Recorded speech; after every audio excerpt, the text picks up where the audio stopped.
Hello and welcome, everybody. We are live to talk about the latest era of the Batman, including the Batman. That's not confusing at all. Anyway, allow me to bring in my guests, starting off with my ever faithful running teammate through a lot of these movies, Galarian.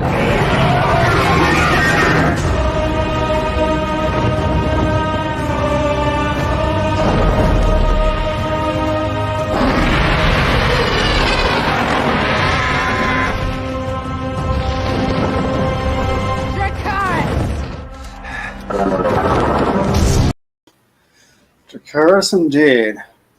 Mm-hmm. And wonder. Hopefully, I'll wait to do Kishu so it gives him a chance to get back.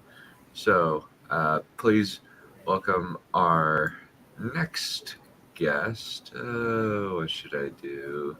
I reject your reality and substitute my own. Hello. I'm not Greetings. sure that's fit. Substituting my own reality requires effort on my part. Well, we could always The do it. actual ethical system that you should all follow is nihilism. The world is empty. There is no point to anything, and you're just gonna die. So do whatever. Yeah. Inspiring. Yeah, that's a very inspiring message about nihilism. You know, it doesn't matter anyway, so just do whatever you want. Cool.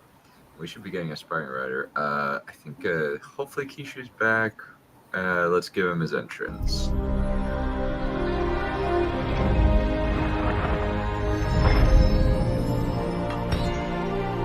I am the Dragon Warrior. Get it? See the giant dragon? Get ready to feel the thunder! Oh, I forgot about that. Yeah, a panda who's a dragon. That's not confusing at all. This is awesome! Sup, people? Not much. What's up with you? Well, I got a job for one. Yay! Work Congrats. ruins I'm everything. wondering, how public is this? I mean, I know this is on YouTube, but is it just between us, or is there like a very small but dedicated fan following? Depends on who watches it. He's got about 300 plus subscribers. Yeah, but it's We going get, to like, be on the internet, so literally anyone could see it, but I'm not too sure how many people actually will see it. Yeah, but when it's live, and no offense to you, Don, it always looks like it's sort of on the low viewing spectrum. Yeah, it is. Yeah, We have one viewer. Cool. he had the, I'm just so used to other people making streaming entertainment look so easy that they get like thousands of followers so fast. I think our most successful one was Fire Cannot Kill a Dragon. And by the way, Victoria Amat is in chat. Hello there. Yeah, I noticed her already. Hello. Yeah, we're very low. I don't know what the Algorithm. Yeah, I don't know why. I think mainly it's just I live stream too much, and I need to probably just upload, unlist my live streams and then re-upload them as videos or copy them. It's really frustrating. Yeah, this is a very situational thing for me too. Like me and my dad saw the Batman last weekend, so I have like some perspective to share, but I'm not sure how much compared to you guys. I'm the only other person who's seen it besides you. Seriously? Why are these two here? No offense. Because they're talking about BVS. We're talking about BVS and Joker before the Batman. Yeah, we saw those. He never actually did a movie night with the Batman. We got in trouble with copyright, I think it was. We weren't able to watch it. Well, it's not a matter of copyright. It's just that it's not on no streaming services currently. Yeah, Yeah. it wasn't on right. And it wasn't Well, even on the high seas. Yeah, it's Yo ho ho and a bottle of rum. well, I think like it's not even like copyright. It's just that like DC has kind of decided we're not, unlike with Dune, we're not going to put it on any streaming services. So yeah, Streaming is kind of finicky field right now. Everyone's trying to do their own streaming service, and when COVID was in full swing, everyone tried to only do movies on streaming, which hurt the box office. Which I think is also why they tried to charge a little extra on the Batman and AMC or something. Or at least that's what I've heard.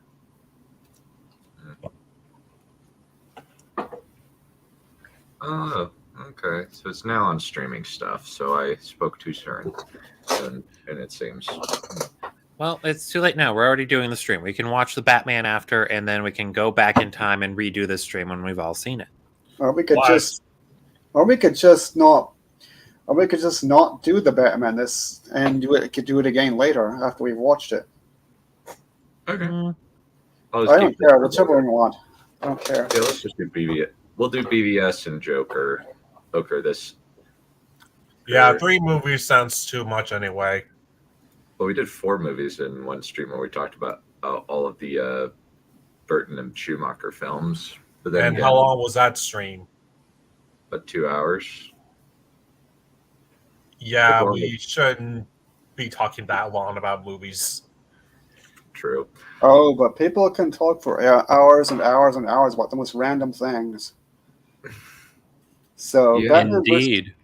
So because I have to leave in a quarter hour ish, quick thoughts about Batman versus Superman and Joker thing. Sorry to jump in like that, but anyway. I've seen Joker, but not Batman v Superman. I've seen Superman, but that's about it of the DC universe. Well, Batman v Superman can be very easily summed up as Batman beats up Superman for about half an hour and then they team up. Yeah, I mean, here's the thing. There's a couple of things. One being that the hostility between them. I mean, the motivation. I mean, it tells you what the motivation is, but it doesn't really develop it organically. Like, Yeah, like a lot of the characters keep talking about Superman. Oh, like Superman is God. He thinks he's God, but A lot of movies are just about talking points these days. Yeah, well, the thing is, Superman never says that about himself, even in these movies. He doesn't seem to try to pretend that he is God, and well, actually, he doesn't seem to do a lot of anything. He's just a bit of a lazy bum. he doesn't do an awful lot. It's true. He doesn't do an awful lot. Well, if you could do everything, would you? Say what? That I've seen a few characters that have the power to do anything that they want, but they're very limited in what they can actually do with said power. So Superman's probably in the same boat. Well, Superman in the comics is probably in the same boat. I don't know anything about the Superman in this, whatever we're calling this universe. Is it the Snyderverse? Yeah, DCEU. Snyder. Since Snyder's not involved in this. Sorry, Valerian, you were saying. Didn't Snyder do this film, which Batman versus Superman? Was that not him? Yeah, it was him, but kind of Snyderverse implies that he's got creative control over it. Okay, so Which he does because Superman's gonna die in the next movie. No, he died in this one. Oh, right, he did die. That's right. I forgot about that. Yeah, and the whole plot of Justice League was reviving him because screw us, we can't defeat Darkseid's random lackey on our own. Yeah. Well, and not reviving Superman just proved how entirely useless the rest of the Justice League is. Like, all they need is Superman. Anyone else could be just completely dropped. Which sucks because even in the Justice League animated series, they showed that there's something Superman can't do, and even justify him being pulled around a lot as being very scared of actually breaking something. Yeah. Yeah, but anyway, it's not. the whole thing didn't seem like it was developing organically. The whole Superman versus Batman thing, which is the climax of the film, it just didn't seem somehow. Like their entire fight could have been avoided if they had just talked to each other. But neither of them used any good communication skills or even bad communication skills. They just failed to talk to each other at all. Well, there's one scene where Bruce Wayne and what's his name, Clark Kent, are being snarky at each other. So there's that one very short scene, and that's about it. If you can call that communicating, that's about it.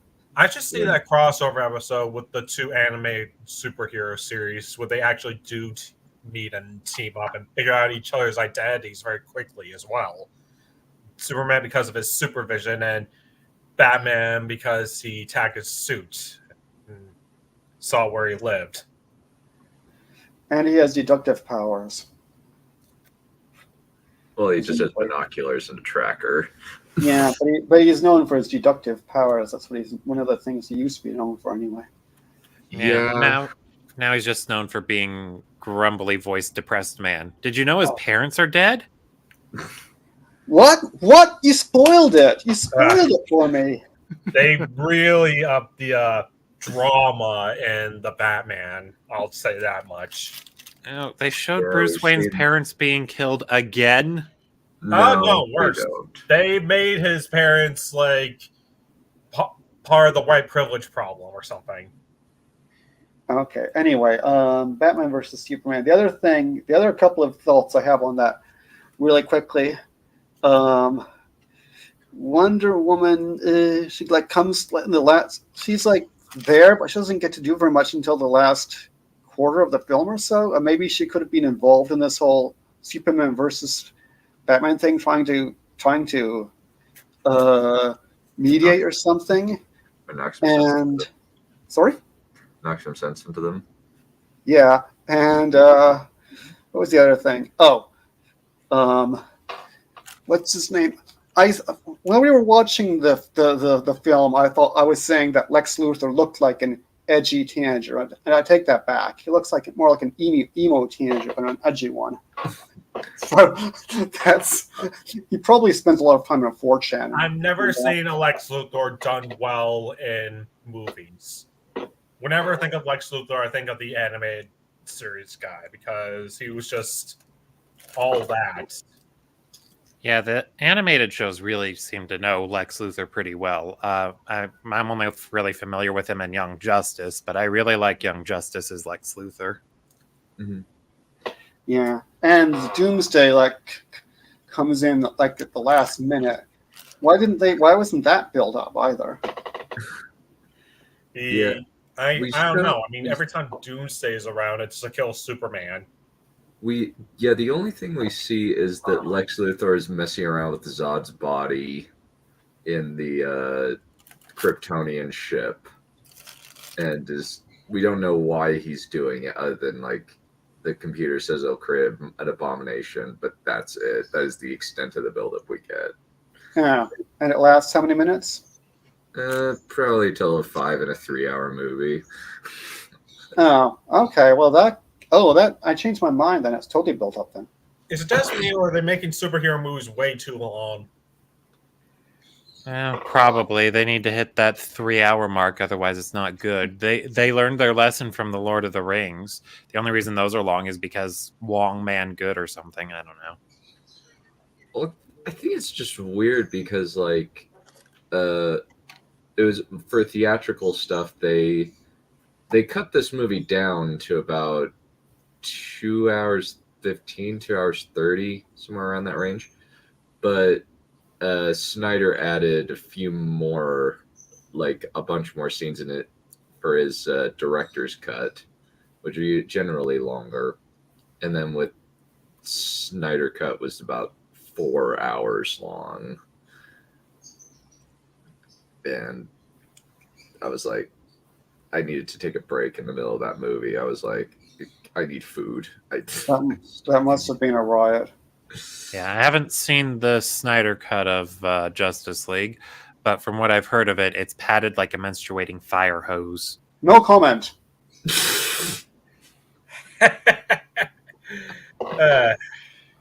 It's extremely padded, yeah.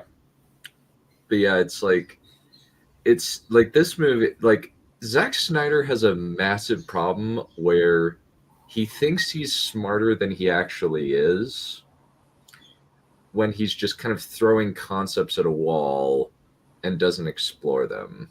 But And then it's a major that's problem. everyone in Hollywood these days.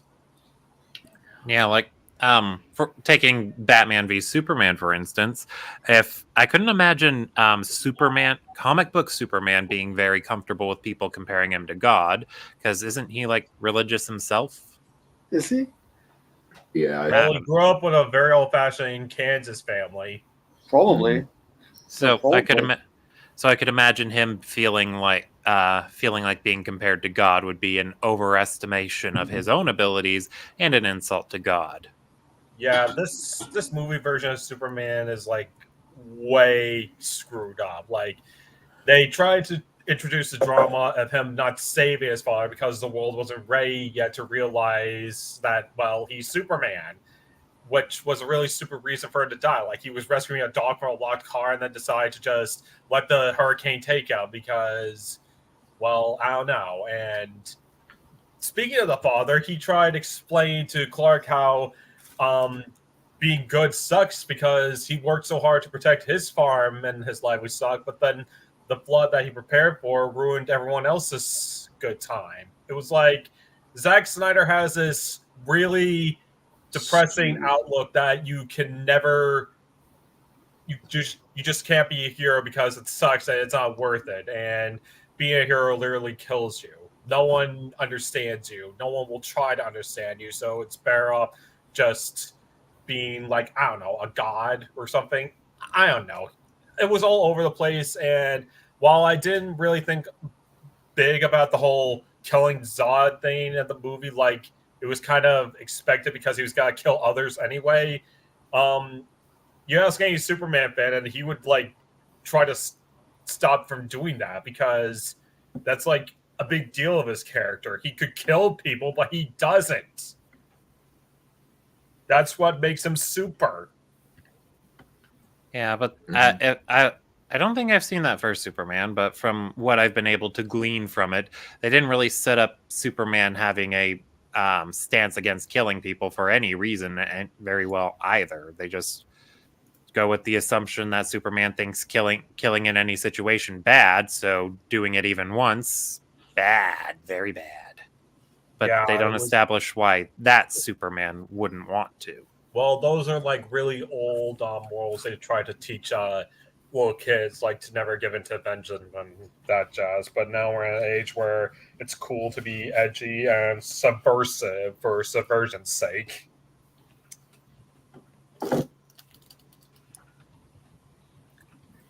Anyway, what else do we got about Batman v Superman? The plot with Lois, the special, like, well, we got the plot with Lex Luthor and the special bullet. Bullet being the thing that triggers Lois Lane into a pointless investigation. We've got Lex Luthor being one of the worst villains ever. Granny's peach tea. Yeah, Granny's peach tea. Why? I think the Jar only jar piss with Granny's What? peach tea. Yeah. Why do you remind me of that? Why'd you have to remind me of that?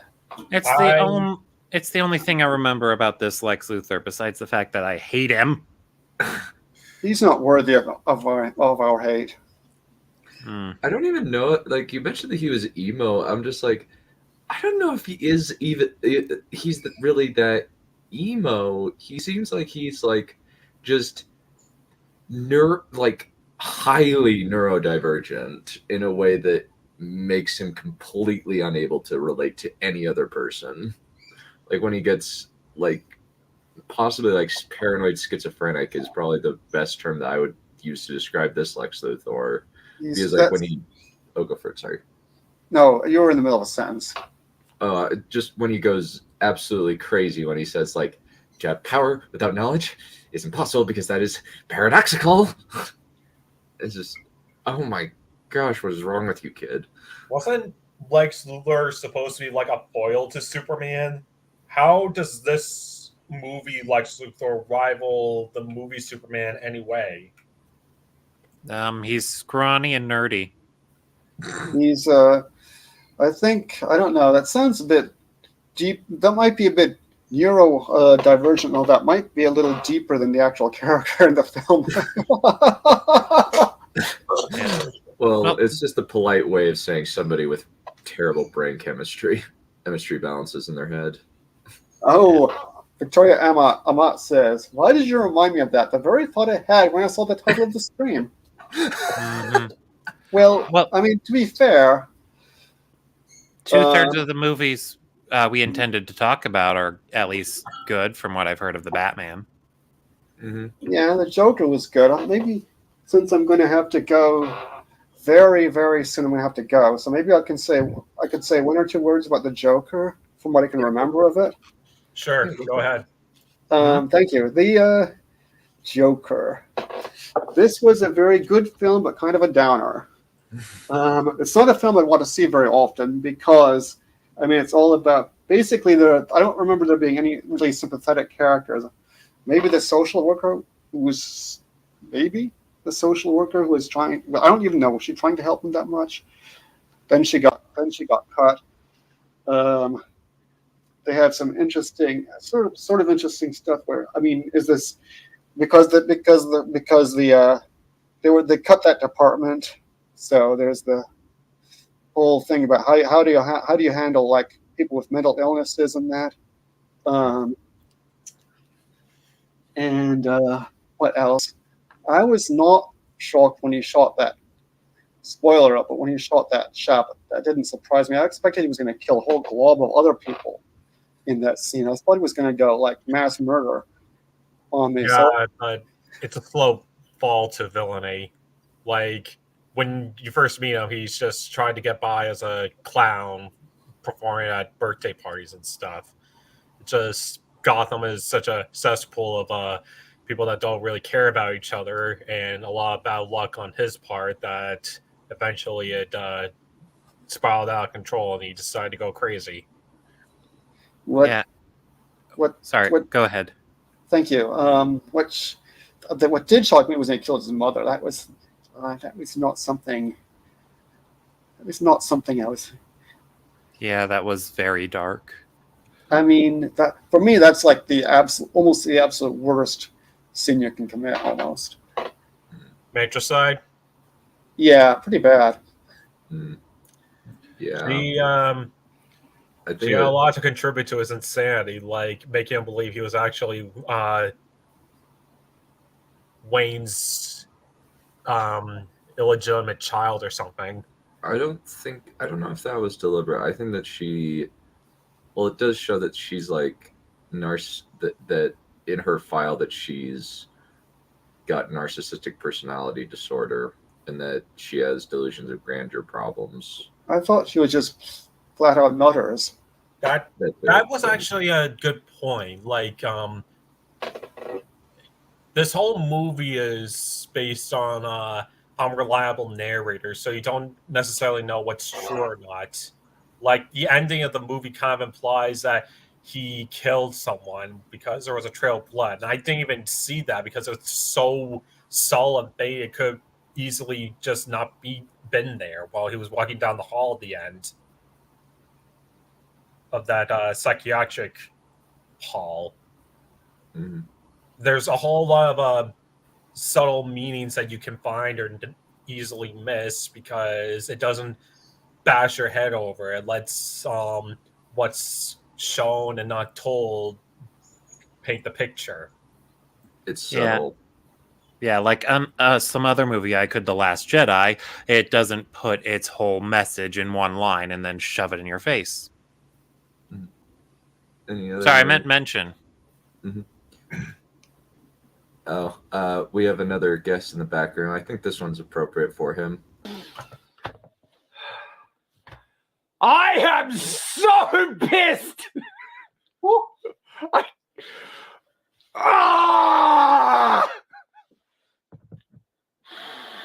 What have you done?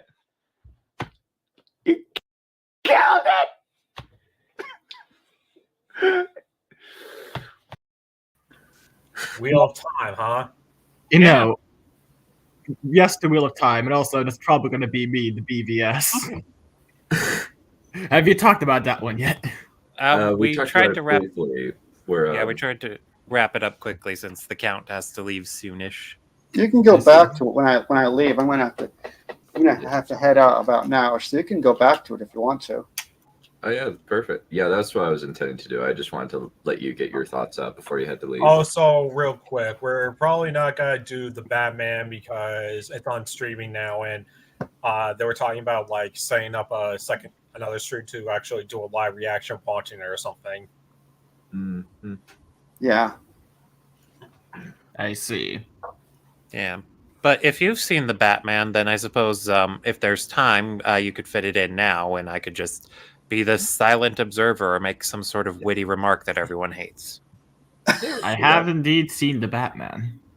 I think we could do that, and we could just release our commentary later. I'll be working on putting out all of our commentaries, just gradually.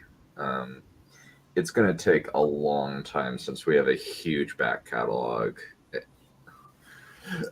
And I'm having to start from scratch, which is very frustrating. Oh yeah, so many episodes of Squeaker. Have a riot with that. So many Wheel of Time. I think there's 3 commentaries per episode with Wheel of Time. Oh yeah, Wheel of Time is going to be deadly. Yeah. Well, especially at least the Wisp one's entertaining because of how she freaks out at nearly everything. Rightly so. Yeah.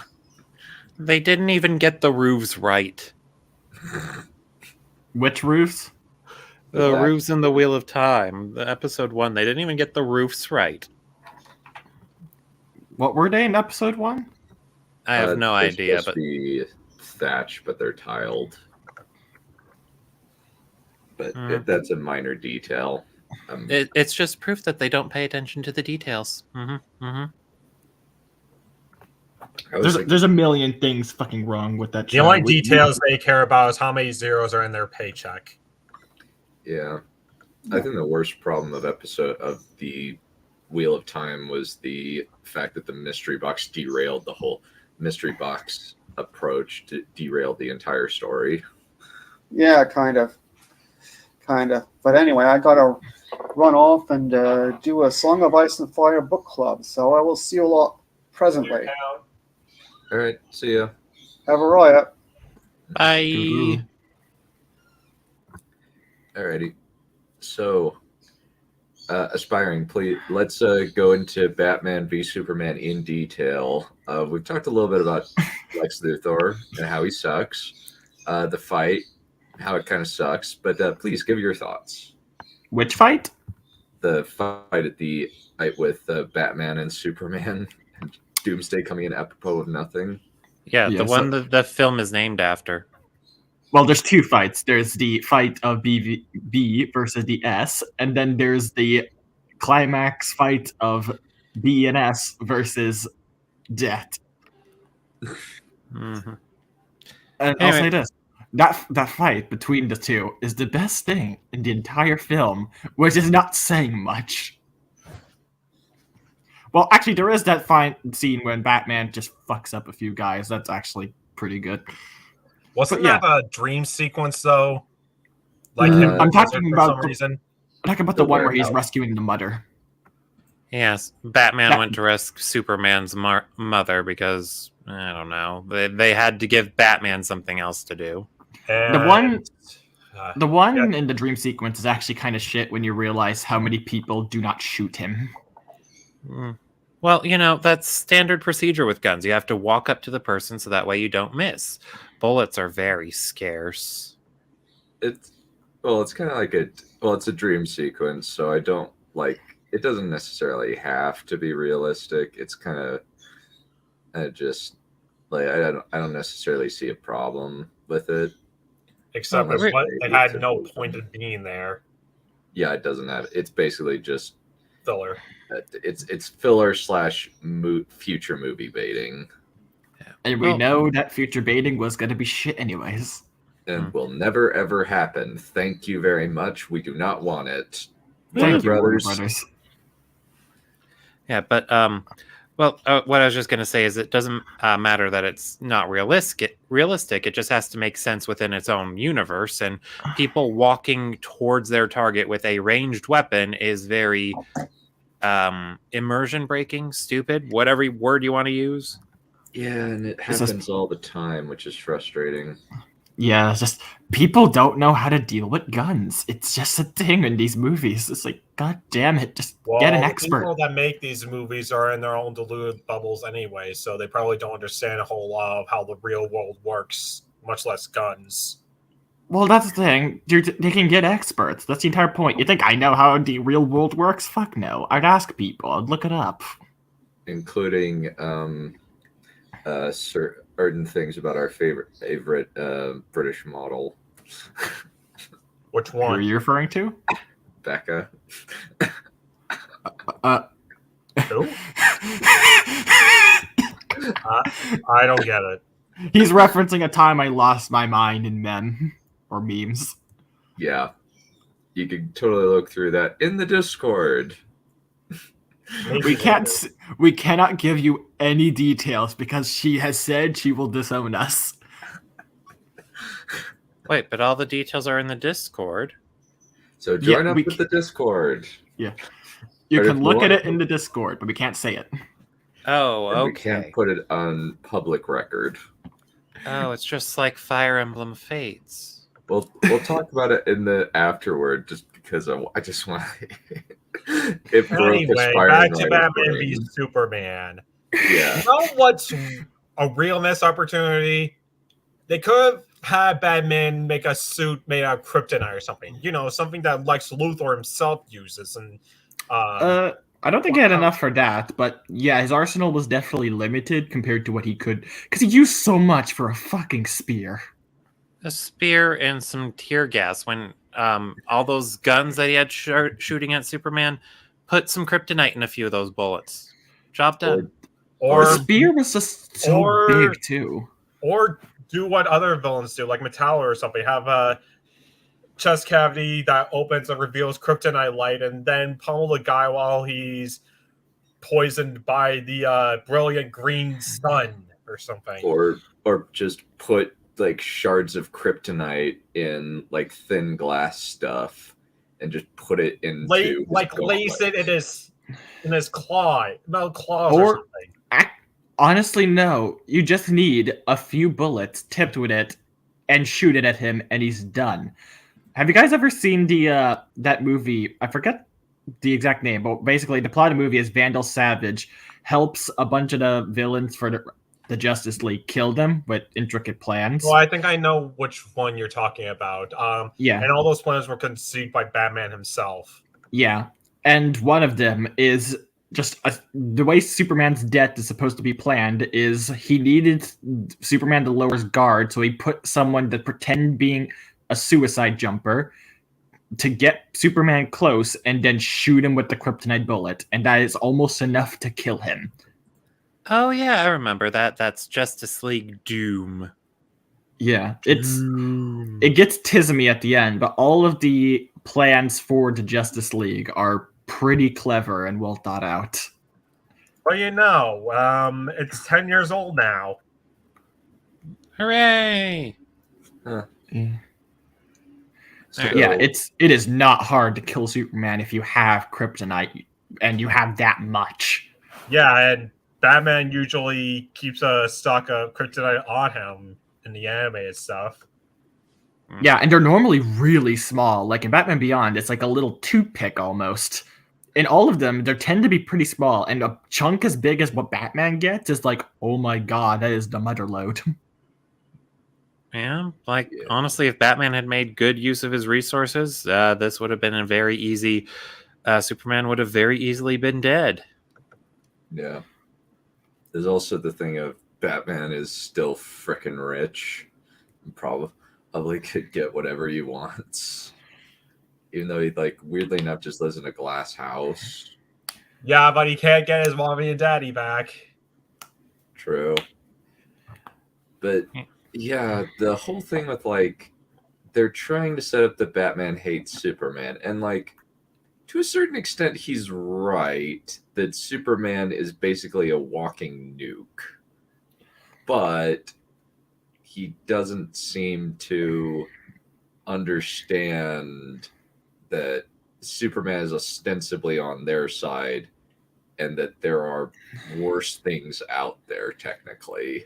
The movie tried to paint it like from his perspective when the whole Zod battle happened, like seeing a guy with so much considerable power like lay waste to a city without really meaning to. But I agree, it didn't really help matters.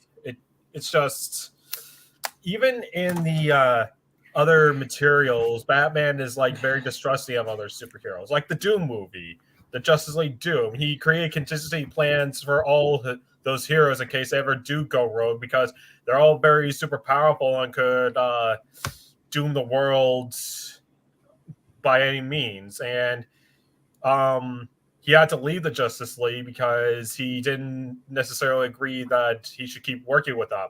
Yet there's still like a bit of trust with him because Superman entrusts him with the kryptonite bullet that was pulled out of him. So if he ever does go rogue, if Superman ever does go rogue, he can trust someone to put him down because he knows his power can put him on a slippery slope, and he'd rather have contingency plans of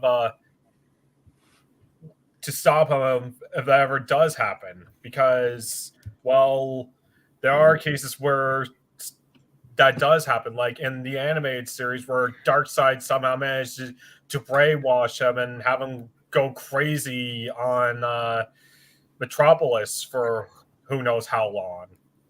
We don't even need to reference like good Supermans, because this Superman's kind of an asshole and does things super wrong. So here's the thing: you can easily make Batman pretty much into right, but they fuck it up in so many ways. The first one being that the conflict's instituted by Lex Luthor. Just that is the worst decision you could have had. You are trying to have a conflict between two superheroes with different perspectives on the world that would clash. And you have the perfect one in the fact that Superman has done shit and I think would still keep doing shit. I've said this. Just remove Lex Luthor and have Superman be doing what he's doing really badly. As in how he's already been doing it. The amount of property damage. Like the comics that showed him being a super dick.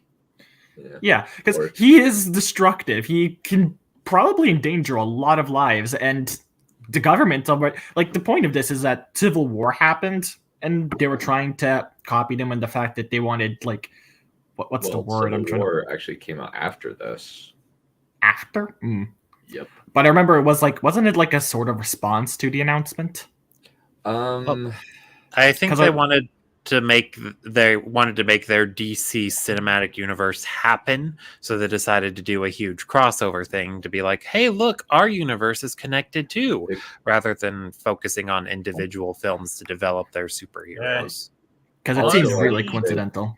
Marvel had its time in the sun, so I don't really care about any of the new movies after Endgame. In fact, I think Endgame sort of suffers a bit, but I digress. But what DC was doing is not very good because they saw how much money Marvel was making and decided they wanted it to, and tried to take a shortcut and just fumbled so badly that their movies just got worse and worse.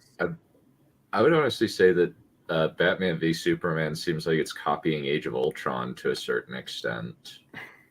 Because one of the things about Age of Ultron is that they are consistently saving civilians throughout the film.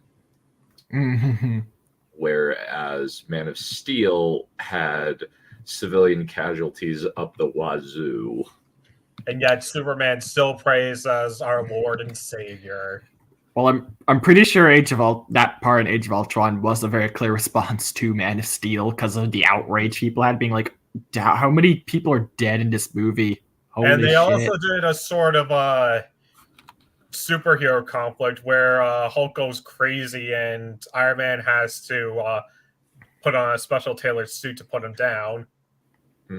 So according to Zack Snyder, the death toll of Metropolis was around 5,000 people.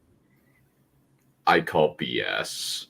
You don't need like to call BS. There's been articles about how bad that fucking was. That's a statistic anyway. You only care about deaths in the single digits. Anything astronomical that you can't really comprehend, you don't comprehend.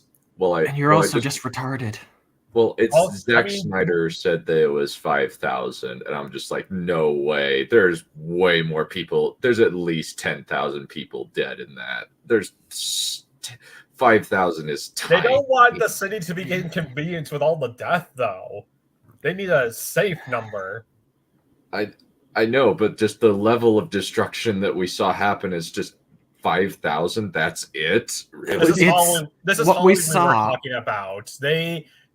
They destroy stuff and show people dying just to raise the stakes, and don't seem to care when people do die. I remember how really disturbing it was seeing ships blow up in Star Trek Into Darkness, that one with Khan, and how no one really got the time to be sad or care about those deaths because they had to stop it now before more people die. It's always a roller coaster with these modern movies.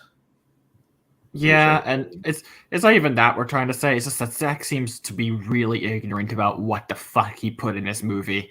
Because that is not 5,000 deaths you just showed. You demolished several buildings of people. And then there's the gravity. Maybe they were hospitalized, and 5,000 was only the people that died, while there was untold casualties of people that were injured or something. I don't know. Still no. The amount, like, you basically did a nuke on the fucking one of the most populated cities in the world.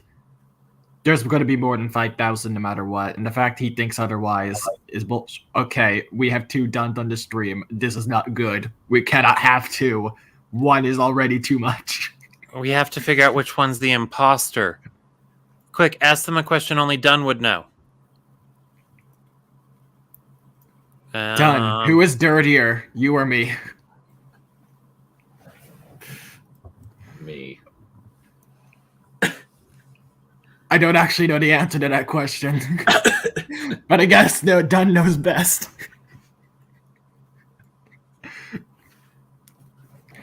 But there, the duplicate is gone. Yeah. And like here's the BVS is a lot of wasted potential because it's trying to show accountability in some sense. The government wants accountability for Superman because the questions it asks are things that, yeah, I would want answers to this. What do we do with a superpowered guy like this who just seems invincible, going around and helping people and possibly doing shit that they don't want you to do? Across national lines, just hurting people in the process because you are still inexperienced and destroy things way too easily. You just fuck people up without ever care, being like, you can surrender, you know. I won't kill you if you just put down the gun. It's not like you can kill me anyways. No, he just fucking slaughters them. And these are things that the government would be like, okay, we need you to have some accountability and work with us. And I'd imagine he would refuse, just due to his whole secret identity thing. He's been standoffish to them before. That was how he was at the end of Man of Steel. He fucking threw a drone out of the air. And I think Batman would be like, hey, Superman, you know, I think you should try working with the US government or just the governments of the world. You know, like I have this thing with like the Gotham PD. I try and work alongside them. That's kind of like my accountability to some extent. I think you should try working with the governments of the world if you're going to go fly over the entire Earth and help people whenever you want. And I think Superman would refuse, and that would cause a conflict between them. As Batman's like, okay, Superman is refusing to cooperate and is hurting people still, and I need him to stop. And I think that would cause him to possibly want to at least, not even kill Superman, just incapacitate him to kind of be like, you cannot do whatever the fuck you want, or I will stop you. There's also kind of the thing of... I'm sure there are a few comics that do that already. Oh, yeah. It's not like a new idea. The Dark Knight Returns, which seems to be the thing that is ripped off constantly throughout all of live-action superhero, live-action Batman movies. where they want to replicate that particular story. Like this one, they merged the Dark Knight Rises is basically a lot of Dark Knight Returns. They just cut out the Superman was working for the government, and Batman smashes him up, beats him up. Yeah. And Victoria, you are correct. That is not the exact plot, but very close to it. Because Civil War actually does this idea well. It'd be still a bit different because the government would not be the one trying to contain Superman. It would be Batman trying to do forced cooperation between the two when Superman does not seem willing to and is still hurting people due to inexperience. It's honestly really weird, like how similar the plot of Batman v Superman and Civil War are, despite the fact that they came out the exact same year, like 2 months apart. Like Marvel actually played a dick move with DC and said, you know what, our Captain America 3 is going to have Iron Man in it, and we're going to put it on the same day that you're releasing Batman v Superman. Your move. So it's like panicked and said, move it up, move it up, move it up, move it up. Push it back a couple months, push it back a couple months. Wouldn't have saved it, but it's just kind of hilarious to me that like Marvel just played chicken with DC and DC lost. Lost on multiple accounts. I don't think DC has ever gotten a solid win in years.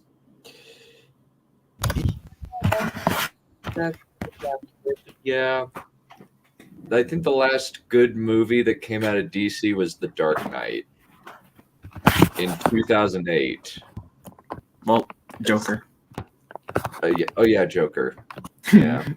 Okay, apart from Joker, Aquaman is dumb, but it's fun, at least. Most of the other ones are kind of, like, just awful to sit through.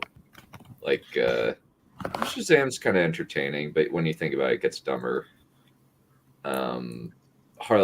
Most of the DCEU, especially crap like BVS, Birds of Prey, Justice League, are really, really awful. Birds of Prey was pain. I haven't seen it. I've just heard from so many people that it was bad, and from unfortunately and I've heard from the wrong people that it was good, and it's just like, oh, the reasons why you like it make me not want to see this. I've seen what made you cheer. I don't need to see this now. Yeah, I think so. This is an idea that comes from a strange source. So I actually watched Movie Bob's Long Man review of this movie, and one Long fix Man? that it's like 3 hours long. Oh wow, I didn't know he could get over 15 minutes. How do you survive that? 3 hours of Movie Bob talking at his speed. Fuck.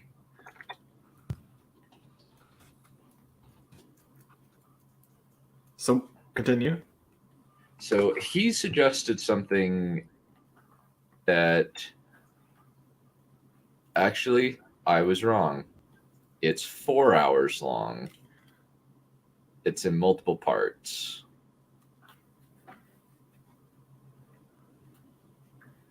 It's like the first part is an hour and a half. Second part is another hour and a half. The third part is an hour. Rip. Yeah, but one suggestion they put in was don't have Ben Affleck be Batman. Have Ben Affleck be Lex Luthor, and just cut Jesse Luxembourg out of the movie entirely. I agree with cutting Jesse Luxembourg out. I do not agree in having Lex Luthor in the film at all. I really think just having two other villains in a conflict that is supposed to be between two heroes is terrible. Or just replace Batman with Lex Luthor. Just don't have Batman in the movie. I realize what I just said technically should include with Civil War. And let me rephrase. Lex Luthor is what instigates our conflict completely. So much of the shit that happens is because of Lex. unlike in Civil War, where a lot of it is still between the heroes, and he's just kind of doing it alongside it and pushing certain events forward a bit sooner than he might have. Like, it's going to eventually happen. It just happened with him. Lex is integral to this film and takes it over, and then adds another villain on top of it. Because why the fuck not? We're gonna get Doomsday in a fucking Batman v Superman film. Well, I was just thinking, don't make this a Batman v Superman movie. Just make this a Superman movie where Ben Affleck is playing Lex Luthor, and it's just Lex Luthor and Superman going head to head. Very little of the movie would change. But I honestly think having a Batman v Superman movie, there's potential in this movie if it was done well. I think you're gonna have a Superman movie after that, where Superman's been put on a leash. Because here's the thing, this Superman would fucking kill Lex without a second thought. Yeah. So I honestly think he calls out the kryptonite. Not still. I think Superman would fuck up Lex no matter what. He would throw rocks into the building. It's actually a plot point that Lex doesn't have the kryptonite. Lex doesn't pull out any kryptonite on Superman in that thing. The only thing he has on him is that he has his mom. Yeah. Well, we saw how much Superman cares about his dad in these movies, so I don't see why he'd care that much about his mother. Well, unfortunately, that's the plot point. He's like, when he's dying and Batman's beating him, it's like, save Martha. Why'd you say that name? Here's the thing. I think you could have a Lex Luthor film with Superman after this film, like a Batman v Superman film, where he is forced onto a leash, because his character is unfortunately kind that I think he would destroy the building Lex is in to kill him. That is how bad I think of this Superman. I think he needs Batman to kind of put him on that leash first, and then after that, because the reason Lex is a good villain for Superman is he is behind his line, his moral code. He is always doing things within the law, at the very least when it comes to proving it. Superman cannot touch Lex without breaking that moral code. I think once you put Superman on that leash, I think that is when you can add Lex in, as Lex sees that Superman has been forced by the governments to kind of follow certain laws, and he realizes that now, more than ever, he can do whatever the fuck he wanted to do, whether that's a grudge against Superman or just something in general, and Superman really hates it. And that could put the conflict where Superman wants to take down Lex but can't. He is now on the leash, and he is like straining against it. That could be his conflict, where he wants to break it so badly but won't, because he knows that it will feed into Lex's plan, maybe, that if he does it, he fucks up his entire reputation, and two, he will then also have the entire world against him, including Batman. That might actually be good.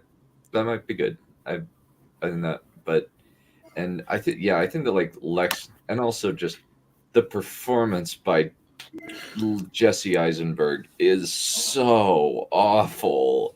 Like, the performance, like the writing for Lex Luthor is crazy and stupid, but the performance just makes it so much worse, because he's just this neurotic, clearly schizophrenic nut job who seems more like a Riddler type than a Lex Luthor type.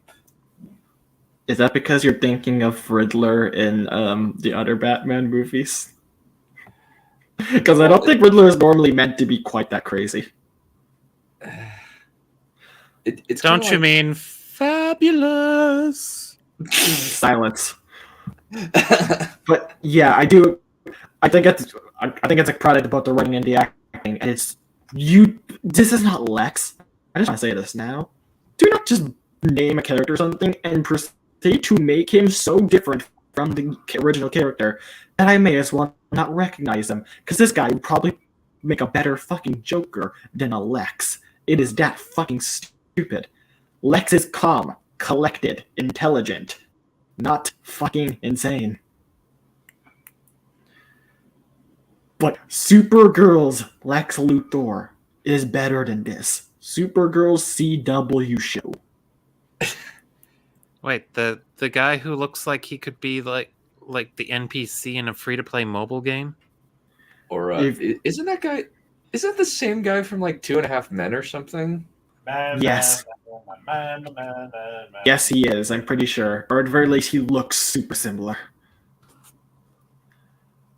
Yeah, that guy. I've seen some of the episodes in that show. I've seen Crisis on Infinite Earths, the refap. I've seen it. Lex Luthor is genuinely better in those shows than in Batman v Superman. He's bald for a You start. mean like the guy who's gay but tries to find a girlfriend anyway?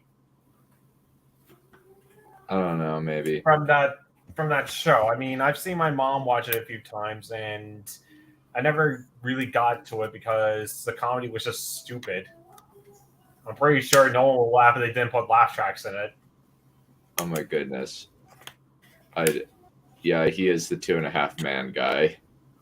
Yep.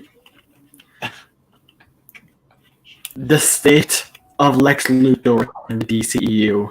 And the problem is, unless they do some super retcon to bring a good Lex Luthor back, this is what we have as Lex Luthor in this franchise. He is shit, despite the fact that he is probably one of the strongest villains in DC. He is one of the top most popular and influential villains. Yeah. He's also like, yeah, it's kind of like with the DCEU movies. The best one is currently, since I don't know how to include the Batman in all this, because it's clear like the continuity of this whole thing is a mess. Not least of which because Patty Jenkins screwed up her own continuity massively in Wonder Woman 1984. Wait, continuity? What does that taste like? Yeah. Also, Yeah, Victoria, first Wonder Woman ain't that good. It's there's a lot of the ending especially is really bad. It exists. Yeah. There's a lot of inconsistencies with her character. Yeah. Also, poor Gal Gadot is not that good of an actress. Unfortunately. Yeah. She is like peak womanly perfection, like in terms of like her appearance, but she's not very good actress. Well, here's the thing: we're talking about movie Superman. She's fine in this film, where she has like, when she's forced to act mysterious and not actually get into her character. She actually can do pretty well. Honestly, she would work well as a character that's like Mercy, where there's not much for her to do, but she can still. There's like a mysterious aura around her, and she gets the job done. Oh yeah, they killed Mercy Graves. I didn't know she was in this fucking movie. It's I think the like what you're describing there is the Ruby Rose syndrome, where Ruby Rose cannot act emotional to save her life, but she can do smug extremely well. Yeah. Pretty much. Well, you know, with Wonder Woman, or with having Gal Gadot play Wonder Woman, they could have just pulled what they did with Darth Maul in the prequel trilogy, or well, in the Phantom Menace. Don't give her that many lines because she's a bad actress. Well, they have to give her lines because she needs her own movies. No, she can be a silent protagonist. It works in video games all the time. But Wonder Woman isn't silent. She's not a mute, unless you want to make that part of her character that she gets slit across the throat and heals without her vocal cords. Yeah, or just have her talk in sign language. She's omnilingual. I think the problem is like, well, like sometimes like it's mainly just like her delivery when she's having to shout in Wonder Woman 1, I mean, and also just like as well. I think that like when she's like not like super mysterious or making like casual comments, when she's actually like having to be badass or emotional, that's when kind of like it falls flat. I think that's the main problem with her limitation. That's her main limitations. She's also not very good at being expressive. So even if you were to make her silent, that means she needs to be especially good at facial expressions, and she's not. Yeah, she's good at do what they did with. That's it. Yeah, just do what they did with Darth Maul and cover up in face paint. That'll work too. Any other thoughts? I think we've pretty much discussed most of like what's wrong with this movie. Yeah, I We barely can't think, touched really on think. it, but this might be enough for the stream. I'm trying to think. Yeah, I can't think of So- too much else, or I can't think of anything else to add for Yeah. BVS. Yeah, basically, this is how you fix BBS. Remove Lex, remove Doomsday, and make Superman a dick, and Batman needs to stop Superman from being a dick. Yeah, for make once, it Civil you- War. Yeah, Or even for like once, you place get it later, or even like place it later in the DCU, is that they actually have time to develop their characters. But here's the thing. I think that this is like if you were to just want to do it right after Man of Steel for Superman. I think do a Batman movie and then just put this one because we already have Superman being a dick, which means you have the exact reason you need for a conflict between the two to happen. Hmm. Yeah. So, Joker. I actually really love this movie. This is one of my this is probably like my favorite tragedy movie. Like I liked Macbeth, but I really like the character development that went into this movie. Yeah. Is it really fair to consider this a Batman-related movie, though, considering how distant it seems to be from, well, the DC cinematic universe in general, but also from the Batman mythos? We don't care if it's fair. Yeah. Well, I mean, we do see Bruce Wayne and his parents get killed, but that just... I don't even know what that was. A sequel baiting or whatever? It's just like... It was to set up, like, the timeline, I guess, or something. I mean, it was ultimately Joker's movie. Yeah, it wasn't that sequel baiting. And it's like an origin story or something. I don't know. I certainly didn't see a sequel bait. Just tying up loose ends and showing that there is hope for the crap city that is Gotham, that there's still gotta be a Batman. Because here's the thing, we don't need a Joker too. We know exactly what happens to Bruce Wayne at the end of this. We see the parents dead. We know what's gonna happen. There's nothing hanging really. It's pretty tight end story. Well, if there was, it still felt kind of like a what's the word denouncement to add to it, because they showed like Thomas Wayne and stuff. Like I know it's like overly contrived to keep showing something like that, but it didn't seem that contrived to me. I just felt like it was a nice way to tie up the plot, so to speak. Yeah. Well, I guess you could always see it as with the Waynes getting killed, that was a consequence of Thomas Wayne's shitty actions throughout the movie. So in a way, I guess you could always see Joker as being completely self-contained and doesn't necessarily connect. Well, we don't know that Thomas do anything bad, really. Yeah, we don't know actually. The things that could potentially reflect bad on him are things we don't know for certain due to the narrator. There's also the element of I think that he is perfectly justified in hitting Arthur in the bathroom. Oh yeah, But I thought they had some of Thomas Wayne's political shenanigans on the screen at points, and that's what I meant. Yeah, he's running for mayor. It's not really bad. The worst thing that he does is basically like, he just says, "I want to fix this city," and I like the clowns that are around, and the clowns that are trying to hurt the city are just making things worse. Trying to fix the city right now are just making it worse. I think that was the worst thing that he said. Like, he doesn't really say anything he doesn't really say or do anything politically underhanded. He's just kind of because he's running for mayor, seems to be at least for some of the Joker rioters, he's like a focal point, mainly because he's rich. I guess I might have just been reading into stuff that wasn't there, or trying to see stuff that wasn't there. I don't know. Possibly, yeah. Because we don't know whether or not... No, go for it.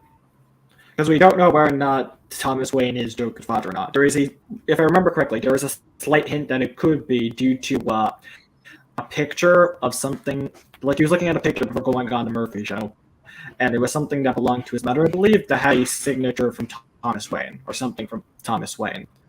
Showing or that there could be TW. It just says TW. It doesn't give a Thomas Wayne. Yeah, those could be anyone's initials. I think considering everything in the movie, it's not a bad assumption to assume that might be from Thomas Wayne. Yeah, there's actually like a couple of options, and kind of the nice thing about it is that both options make a relative amount of sense. Either Thomas Wayne got embarrassed and tossed her into a mental asylum and forged all of the records, or this woman was delusional and Thomas Wayne had her committed because she was insane. Yeah. Both make sense, and one reflects badly on him, one doesn't, and it's hard to know which one is the truth. There's also At the that element point, the Joker didn't care anymore. there's also kind of like, it seems like at least the record of him being tied to a radiator and having his head beaten, that's actually, I think that part definitely happened, that she was letting her boyfriend abuse him, because the injuries that he sustained that are, in terms of head trauma, are consistent with the fact that he clearly has pseudobulbar syndrome, which is the uncontrollable laughter. Yeah, I think that's definitely something that's not bad narrator. It's just he read it, it happened. That is unfortunately a thing of his past, and it shows that his mother is fucking awful. Mm-hmm. Well, I mean, if we didn't already get that from when he told her, "I want to be a comedian," and her immediate reply was, "But you're not funny." Okay, that's not like, depending on context, that is not that bad of a thing for a mom to say. I get it's like you should be supportive, but if you're genuinely just not funny, you might want to break it to him and be like, "Okay, but you're not funny. Maybe become funny and then think about that." There's also the element of she weirdly believes that like Thomas Wayne will help them, and that Thomas Wayne is focused around that Thomas Wayne's life should be focused on her, which is which just in her dialogue is a clear sign of narcissism, since there's kind of that belief that the world revolves around you, belief with that kind of thing, which I think could have been possibly instigated by what she saw as perceived tension from him. Because it's possible he could have just done something that made her think he was liking her, and that started this. Yeah, became obsessive. Clearly, she's very obsessive. She's not stalkery. Well, she's not stalkery anymore, but Alfred seems freaked out when he finds out that Arthur is her kid. Yeah, she might have been stalkery when she could get on the property, but now it's she barely gets off the fucking bed. She does consistently keep sending him letters. Yeah.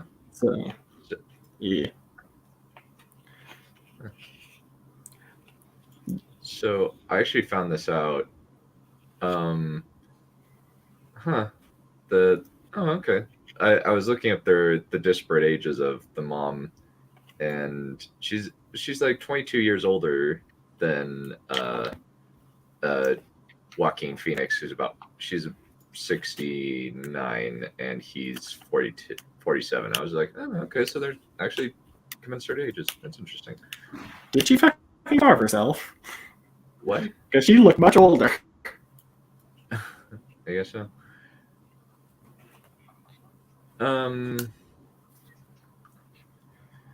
Yeah, I what other things do we want?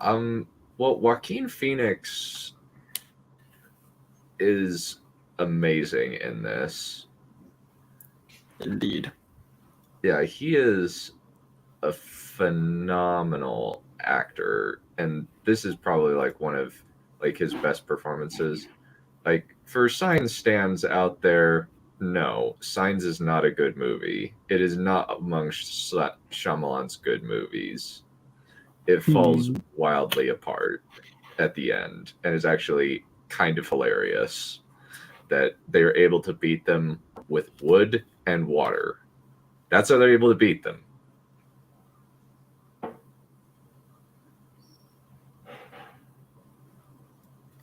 Really, really bad. Signs is not a good movie. folks. But yeah, his acting, and he did like go on a diet or something to he like It's fasted. like an apple a day or something for a few months, so that he Jesus looks Christ. completely emaciated. Yeah, it's like that is commitment to a role. An apple a day for the whole summer. Okay, so included lettuce and steamed beans and an apple a day. There is nothing you could do to make me do that. Not Oh really. wow, he lost like 52 pounds.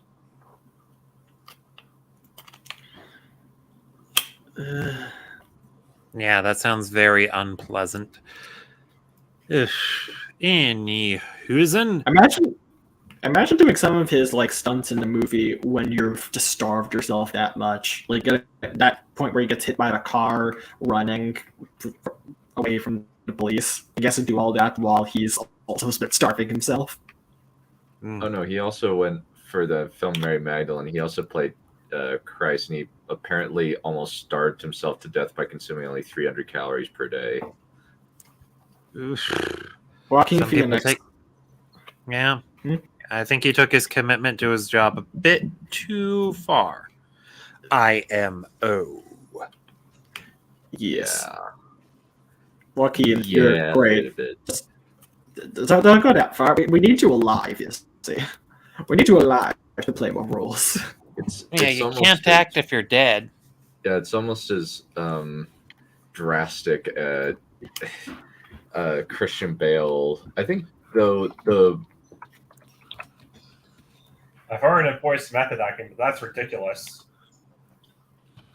yeah, it's like I think what is it? There was a Christian Bale did something very similar between something almost worse between The Machinist and Dark Knight.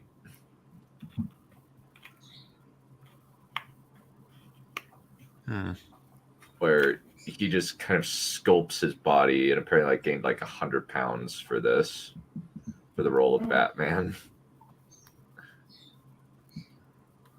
Well, at least he's doing something to make himself healthier, not less healthy. And then he decided to go to full dad bod. Never mind. Never fucking mind. For what is it? I can't remember what that movie was. It's the Again, you cannot pay him. I think I know the movie. American Hustle. Yeah, he just gave himself a full-on dad bod. With that movie. Commitment. Yeah, it's like, dang, son, that's impressive. All right. Anyway, any other thoughts on Joker? I think a big part of it is, I think the thing that makes it is it's actually fairly good at understanding things that are good about tragedies, because it understands that tragedy is kind of good to bad in a lot of ways, where you have this kind of just put upon poor sap who's getting the crap beat out of him until finally he just I cannot take this anymore. Thank you. Just got it. Thank you. Yeah, that seems about right. But oh right, one thing I wanted to add was when the Count Barillon, or however you pronounce his last name or whatever, when he was still here, he mentioned that he was surprised that Joker didn't kill everyone at the studio when he was on TV, but I think the reason he didn't kill everyone there was just because he only planned to kill himself. all the prep work he did for going on stage was whenever he rehearsed that joke, it was basically him killing himself. Yeah. Also, this doesn't fit with his character. He's not psychotic in the way he'll just kill anyone. He will specifically kill people he feels wronged by. And the people in the studio haven't wronged him. It's specifically Murphy who he feels has been wronging him. Yeah, he let the dwarf live. Yeah. He's not a mass murderer. That scene was like kind of a combination of kind of sickening, but also is kind of darkly hilarious.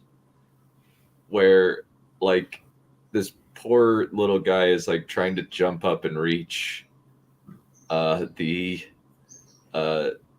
lock, and Joker like just walks over, unclips it, kisses him on the cheek, and just kisses him on the forehead, and just sends him on his way. He first unlocks it, opens the door, and then he also then closes it again, and it's like, oh, you're not gonna let him leave, and then kisses him on the cheeks, like, you were never mean to me. You can leave now. Yeah, it's like, holy shit. He's a fairly consistent character, which is something we have. Like, he's actually an actual morally gray character. I really want to do the School of Movies Joker podcast. It will take a long time, but man, I'll just also say this. That podcast is so bad. I think they put like out of 100 movies, the 100 or so movies they saw in 2019, they put him at Joker in the bottom 5. I still remember that you and Tarek said I sound like School of Movies in one of my first appearances on here. Yeah, you sound like one of the I think it's like either Brendan Agnew or Name Chaibidi. I'm amazed I'm able to remember those guest names after all the guests that have been there. Yes. And also, just to be clarified for done, we do not mean we support Joker killing people. We are not saying that killing people is good. Except for those first two where he was getting literally beat up, and at that point it's like, okay, I don't blame him for shooting someone. Yeah, I actually had a really good experience watching Joker for the first time because I was sat next to somebody who did not. I knew going into it what was going to happen because I didn't know if I was going to see it. So I just watched reviews and stuff, and I knew it was going to happen. She didn't. So when he shot the guys, she jumped, and like nearly, and then when he killed Murray, she almost climbed over her chair. She was so shocked.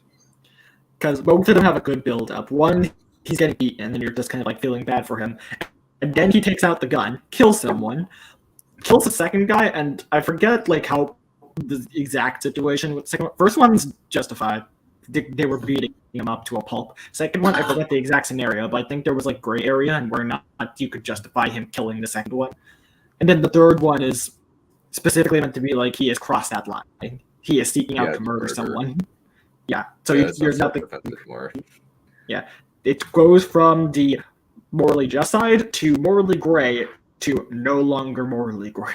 He has crossed. Yeah. And then with Murphy, it is just a building up of anger. He's like, he wants to kill himself. You know exactly what he's planning to do.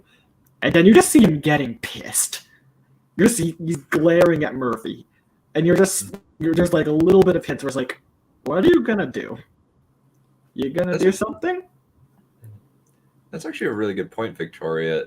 The characters in the movie their morals aren't really measured by necessarily like their character or conviction. It's basically what they do to Joker is how they're measured, which is very interesting. That's a very good point. What do you mean by this? Well, basically, like the characters are measured by their impact on Joker's psyche rather than their own moral attitudes or moral compasses. What do you mean measured?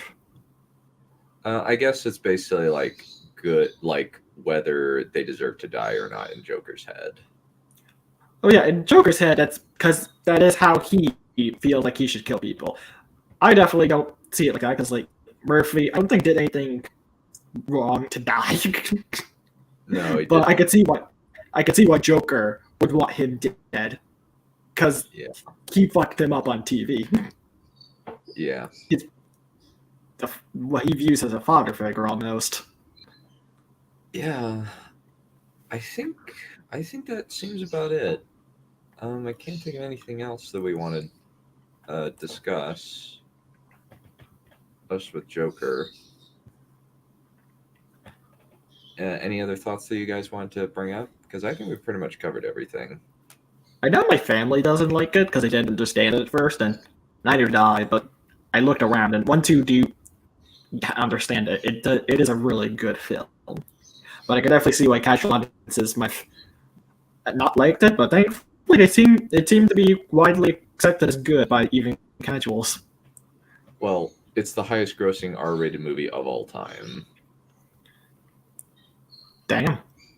Yeah, well, I do remember the comedy of the media trying to play it up as, oh, this is an incel movie. It's going to encourage people to shoot at movie theaters and kill all the people around them. That was funny. Gleefully wanting that to happen, and we're surprised when it didn't. Yeah.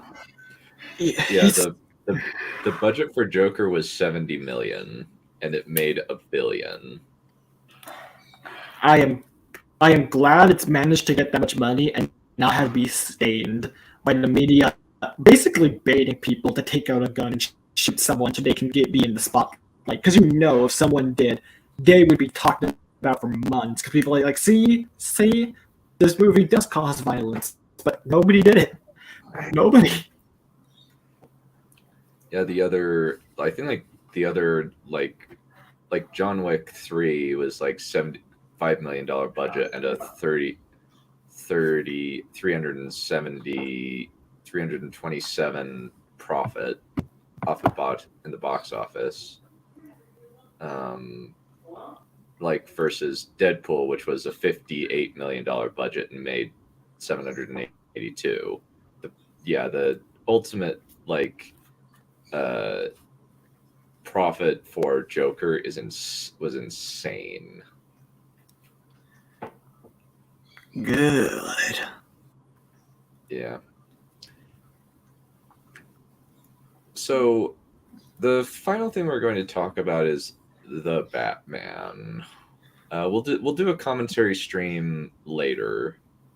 Probably next. Not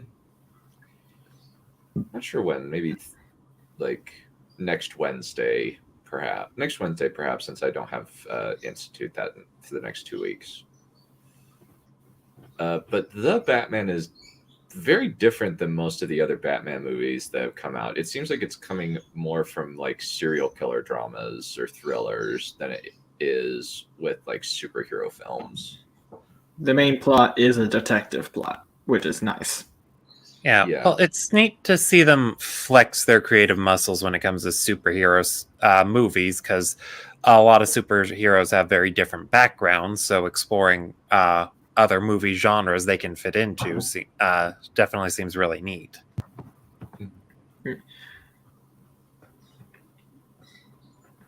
There's also a big... Oh, go for it. Well, I was just gonna add on to that. You could probably make a slow-mo filled gore fest out of Wonder Woman, since she's very Greek. Make it a 300 style. I get the feeling that audiences wouldn't gravitate towards that. Depends on how much her boobs jiggle. You know what? Actually, yeah, if you get hormonal teenagers in the audience, you probably have a pretty good chance of getting... Well, it kind of depends really, on whether you make profit or not, I guess. Since it kind of seems as though, maybe kind of horny teenagers kind of feel like they're starved nowadays. They need to get a computer. Yeah, true. At least, yeah, true. Since that kind of thing is free online. Yep. But with the Batman, definitely, we kind of saw, a kind of socially, aloof Batman in BVS, but Robert Pattinson is way more like introverted and like clearly antisocial than Ben Affleck's Batman. He's an emo. Yeah, he's very emo, including Not the to red eye. mention, they really did his parents dirty. Like, you talking about how the Joker, they probably made the Joker's mom psychiatric and crazy and stuff. They did the same thing with Martha. Yeah. Well, have any of you guys seen the Telltale games for Batman? No, I have not. Is that where they I got have the s- inspiration? I don't know if that's where they got the inspiration, but I noticed a lot of similarities in how they treat the Waynes. They had them basically be one of the 3 big crime bosses. Is that better or worse than that Gotham High thing that came out Better. a few years ago? Better. I haven't even seen Telltale games. It's like better automatically. Everything is better than Gotham High. No. All I've heard about Telltale Games is how it's been mean to hell and back. Like, they'll remember this and how they basically got bankrupt because they kept trying to make sequel hooks. Yeah, let me be clear. The story isn't very good. Neither is the game. But there are definitely things where I'm like, yeah, I see where you might have gotten the idea from this. If you, the Dark Wayne story is not a bad one if you can do it right. I think this one does it fairly okay. Yeah. Honestly, this movie was really great up until after the Riddler was arrested, because it felt like that part was just wasn't necessary. Like, it felt like more of a Christian Bale movie where they interrogate the villain and he realizes he has one last trick up his sleeve, even though he's behind bars, and then it happens, and despite Batman trying to stop it last minute, he doesn't.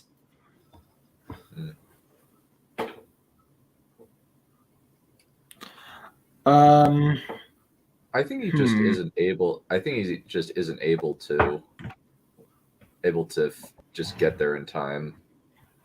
I think like he just didn't figure out like, oh, it's a bomb. It's multiple bomb stuff.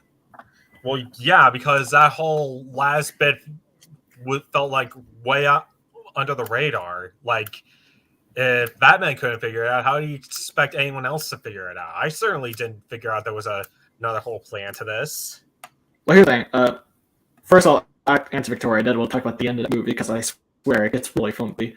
I think it's not necessarily integral that it be Joker, but it doesn't exactly harm it that it is Joker, who is a character we know goes insane. Because Joker doesn't really have a very detailed backstory, so it's like,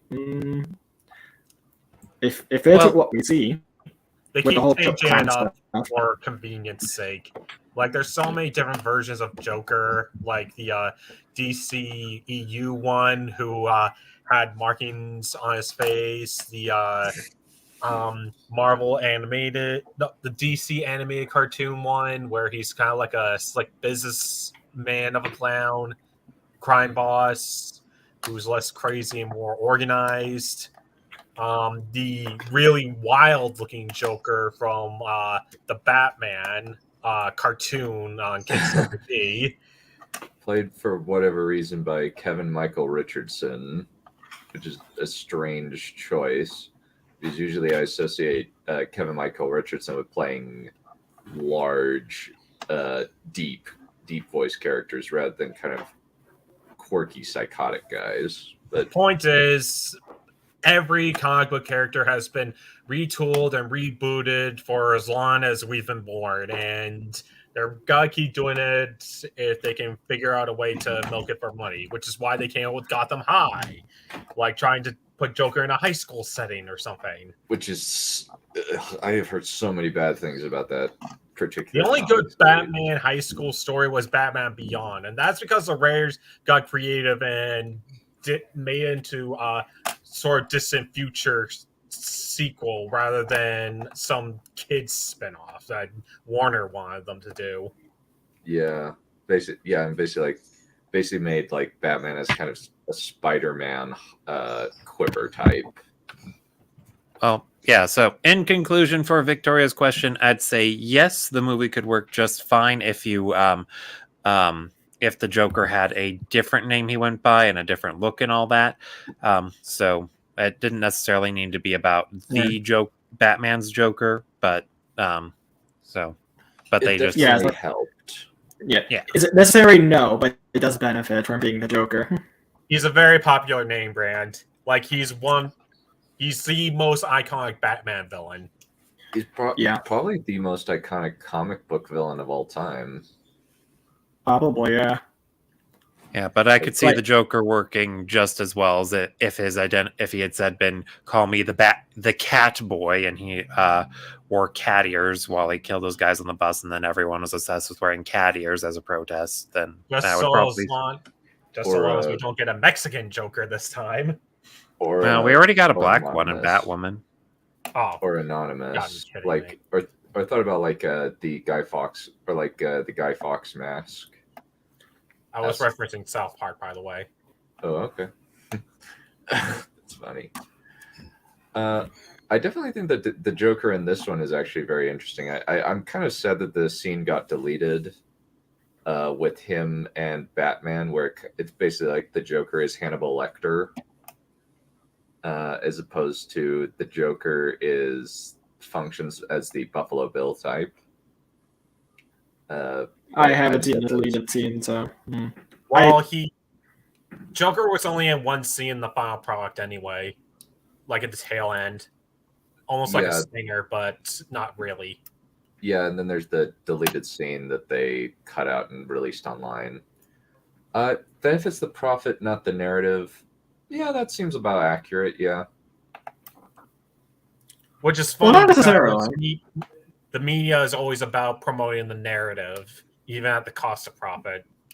Well, she means like the narrative of the movie itself, as opposed to the meta narrative. I think the fact that it is like a clown theme is kind of like that is Joker's aesthetic. I think it does help some of the things that happen in the movie make more sense compared to something else, as well as the relationship with Wayne's. Like, I think if it was a random person, we would not feel as invested. And there's also kind of like, what even aesthetic would you use? I can't, since with Joker, I can't think of anything other than the clown aesthetic. And if they did use the clown aesthetic and didn't use the name Joker, I don't think that I think they would be like, oh, so it's just Joker. Yeah, people would be like, why isn't it Joker? Why not Joker? Yeah, that's Falling the question Down. we'll ask back. Falling Down, I have not seen that movie. I've heard good things about it. I need to put it on the list. But Joker is basically, maybe not like in terms of like profit margin, because Star Wars was immensely popular. But Joker takes a lot from various different movies and compiles them all into one. In a similar way to Star Wars compiling like Buck Rogers, our a little bit of Star Trek in terms of the ships and aliens, the Flash Gordon type adventure serial, that sort of thing. Joker does something similar with a lot of various different thriller movies. He's featuring a dark loner protagonist.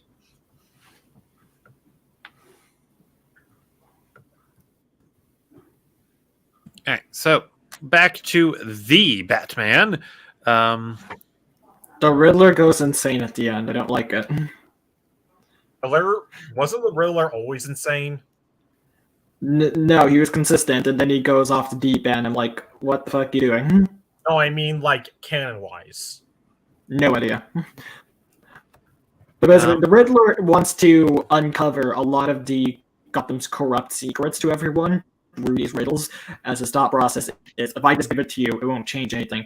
But if you guys work to figure it out, to uncover it, change will happen as you seek out this information. And that's his entire thing with the movie. He wants the Gotham elite and the corrupt to go.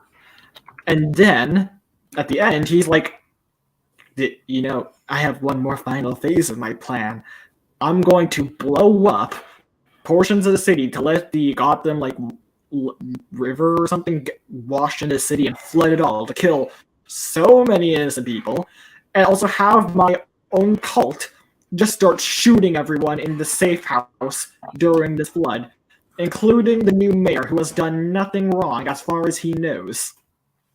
I know, right? I mean, that's the part that really lost me. Again, they tried to emulate Christian Bale's movies with like how the Joker was doing like some sort of final plans and stuff. And when you think about it, it could have ended with them arresting Falcon, but then the Riddler snipes them and basically dooms the city, because I literally said "God damn it" when he dropped dead, because that just felt so contrived yet so cliche of things to just keep getting worse and worse in Batman movies.